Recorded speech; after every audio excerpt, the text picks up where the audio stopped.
warahmatullahi wabarakatuh. Kami dari kelompok 1 akan mempresentasikan hasil kerja kelompok kami, yaitu Plan 1 unit CO2 removal atau penghilangan CO2 pada proses pencairan gas alam.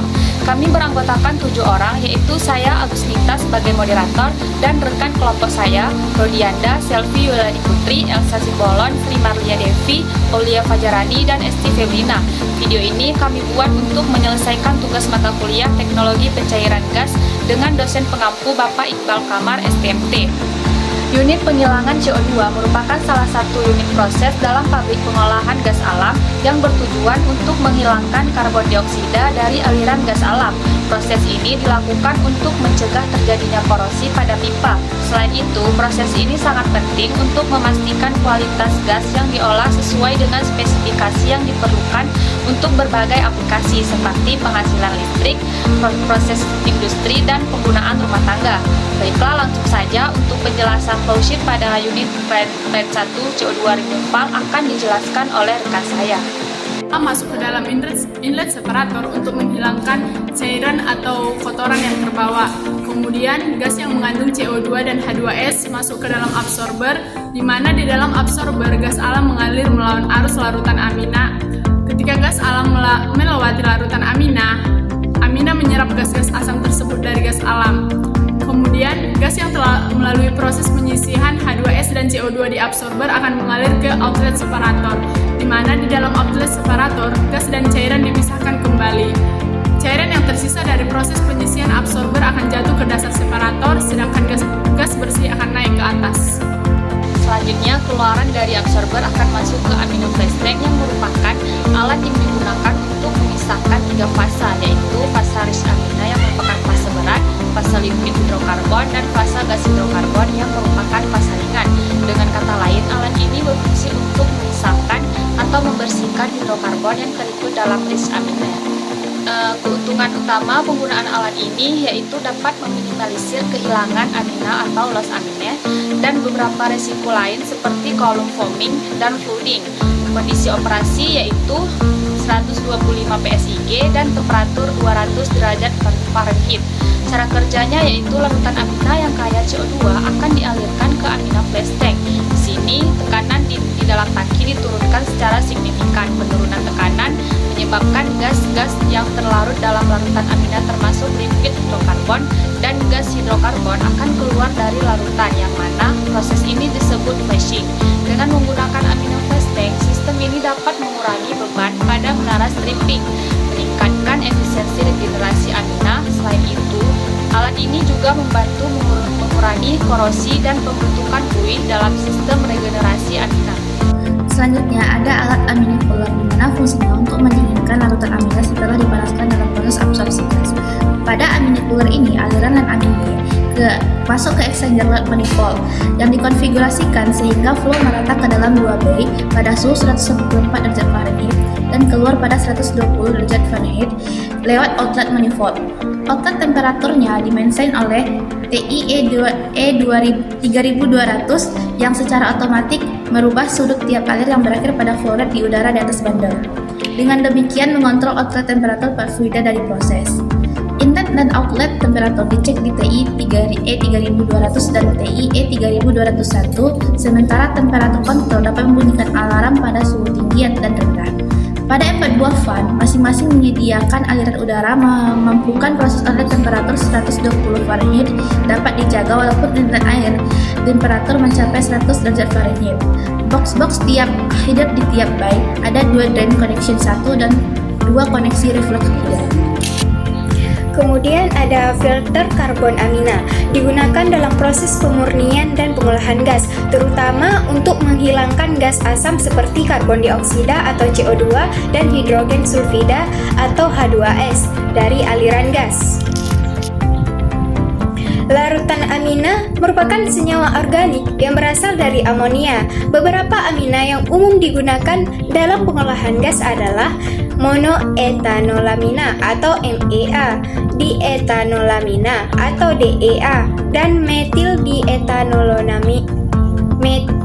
dietanolamina atau MDEA. Larutan ini sangat efektif dalam menyerap gas asam. Kemudian ada filter karbon aktif yang digunakan karena memiliki luas permukaan yang tinggi dan sifat absorptif yang baik. Karbon aktif ini mampu menangkap kotoran dan kontaminan sehingga meningkatkan kualitas gas.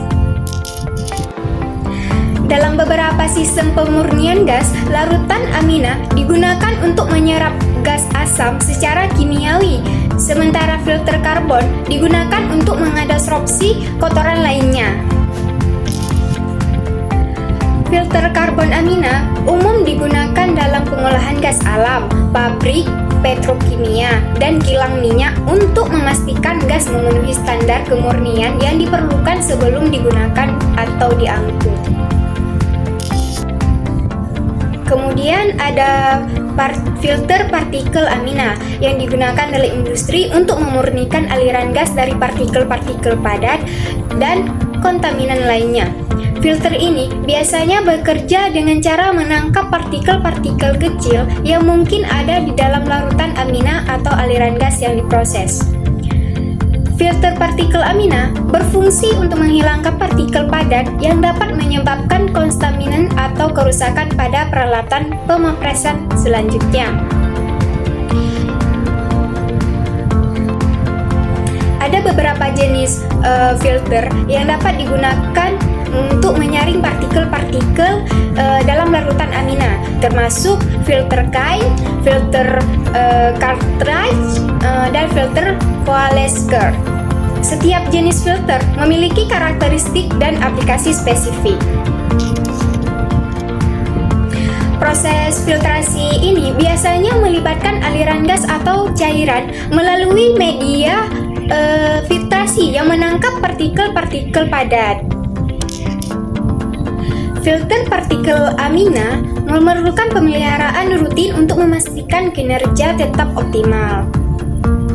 Filter partikel amina sering digunakan dalam industri seperti pengolahan gas alam, pemurnian minyak, dan produksi bahan kimia, di mana kebersihan dan kemurnian aliran gas sangat penting. Selanjutnya, suntikan dalam proses pencairan gas alam atau LNG pada pil 1 CO2 removal berfungsi untuk mengatur dan menstabilkan aliran gas serta menyerap fluktuasi tekanan setelah gas melewati filter dan sebelum masuk ke tahap selanjutnya dalam proses pengolahan. Kemudian, sel side dari reboiler menerima larutan amin dengan suhu 247 derajat Fahrenheit dan 2 inlet pada dasar sel. Kontrol valve menurunkan pressure steam ke 100 PSIG dan temperatur menjadi 340 derajat Fahrenheit. Ini dibutuhkan untuk memaintain amin film temperatur di bawah 350 derajat Fahrenheit demi mencegah adanya degradasi amin. Bila ada steam trap di outlet tube side, berarti heat maximum diekstraksi dari steam dengan membiarkan hanya cairan air yang dibuang. Kemudian, campuran liquid dan vapor yang keluar dari atas cell side yang lewat dari dua outlet yang kemudian bergabung menjadi satu line sebelum masuk ke stripping column. Dan kemudian campuran tersebut diteruskan ke stripping column. Dalam proses pencairan gas itu adalah ada alat utama yaitu steel stripping, di mana steel stripping ini dia bekerja sama dengan sistem distilasi yaitu berdasarkan titik didih. Tentunya kita di sini harus mengerti terlebih dahulu titik didih dari kedua komponen, di mana dalam steel stripper ini dia telah ada dua komponen yaitu larutan sorben yang digunakan pada absorpsi yaitu AMDA atau methyl diethanoamil dengan CO2 dan tentunya ada gas cair. Nah, sini kita telah terlebih dahulu mengetahui sifat fisika atau sifat kimia yang ada yang AMDA atau methyl diethanoamil, di mana dia wujudnya itu cairan dengan warna jernih, bau seperti bau amonia, pH-nya 11 sampai 12, titik didihnya 247 derajat Celcius. Nah, dengan titik didih 247 derajat Celcius ini kita akan mengoptimalkan bahwa steel stripping ini dia bekerja di antara sifat gas dan sifat dari absorben AMDA tersebut. Tentunya pada kondisi 1 ATM menentukan suhu operasi kedua bahan tersebut, maka didapatkan bahwa pada bottom product itu adalah sorben yang keluarannya itu adalah sorben yaitu AMDA, yang di atasnya itu pada top produknya itu adalah gas. Gas tersebut dialirkan kepada kondensor, tujuannya itu untuk mengubah fasa dari gas itu akan berubah menjadi liquid. Kemudian ada heat exchanger. Heat exchanger digunakan untuk memanaskan aliran rinse amin dari suhu 192 derajat Fahrenheit ke 210 derajat Fahrenheit sebelum ke steel stripping column. Rinse amin menerima panas dari lin amin yang mengalir dari steel column ke amin burster pump.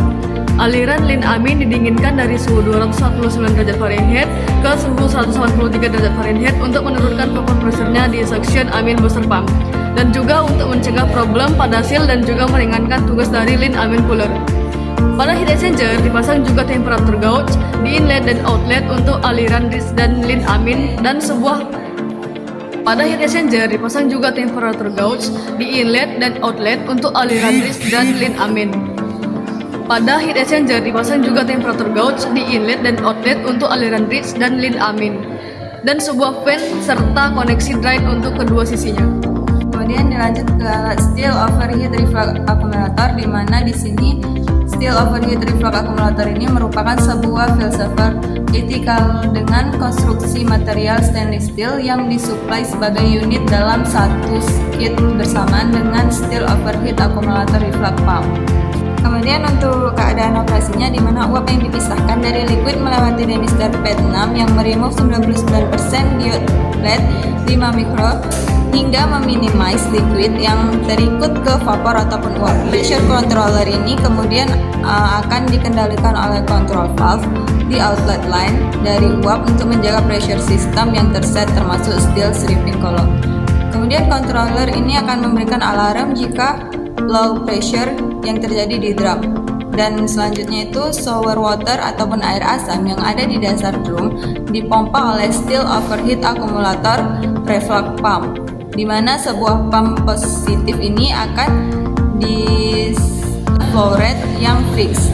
Ketika liquid level di drum turun, maka level yang baru di steady state kan tidak akan terbentuk dan hingga liquid level tidak akan turun dan tidak akan terjadi shutdown. Liquid level ini pada pressure udaranya akan diset oleh operator. Selanjutnya hydrocarbon layer yang terbentuk di permukaan sour water ini akan dibuang ke drain, di mana sour water dalam drum ini akan dinaikkan sementara dengan cara menurunkan flow rate reflux pump agar layer minyak ini mengalir ke kompartemen. Di mana di sini digunakan level gauge untuk mengecek level dengan kompartemen secara visual. Operator akan mengembalikan sour water level yang diinginkan ketika akan menaikkan level sour water. High level itu akan membunyikan alarm. Apabila dia bisa bekerja, maka set point-nya akan berada di lebih rendah dari kompartemen dari skim paling atas.